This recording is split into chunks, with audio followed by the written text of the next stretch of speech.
हम एक मुल्क में इंसाफ की जंग लड़ रहे हैं, जिसको कहते हैं रूल ऑफ लॉ, कानून की हुक्मरानी।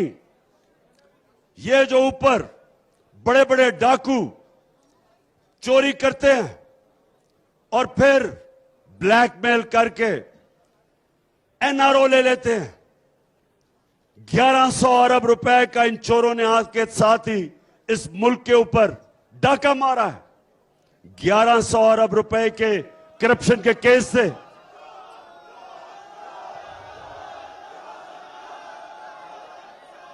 आते साथ ही इन्होंने अमेंडमेंट पास की असेंबली में और 1100 अरब रुपया जो इस कौम का चोरी हुआ था इन्होंने माफ करवा लिया।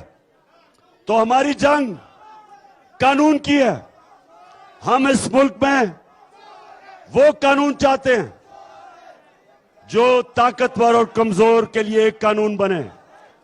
ताकतवर जब ताकतवर चोरी करे तो उसके ऊपर भी कार्रवाई हो जिस तरह के कमजोर चोरी करे। ये नहीं कि कमजोर जेल में जाए और ताकतवर को हमारा कानून इंसाफ के कटहरे में ना खड़ा कर सके।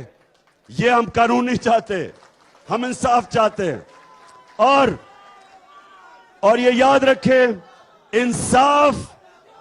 इंसाफ लोगों को आजाद करता है।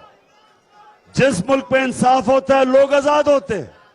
तो ये जो हमारी आजादी की तहरीक है, इसमें कानून की हुक्मरानी, इसके लिए हमने पूरी जदोजहद करनी है। आपने मेरे साथ मिलकर करना है।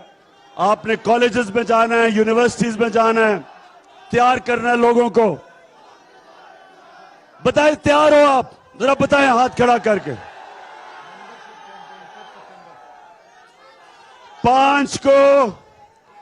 5 सितंबर को हमारी मेंबरशिप कैंपेन है।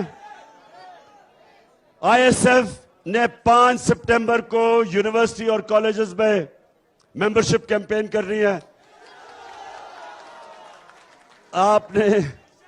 आपने सही माने में मेरी टीम बन के तैयार करना है नौजवानों को, क्योंकि इंशाअल्लाह मैं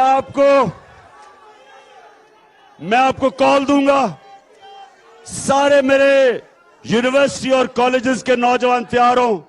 जब मैं आपको कॉल दूंगा, आपने मेरी कॉल पे आजादी की, हकीकी आजादी की तहरीक में आपने निकलना है।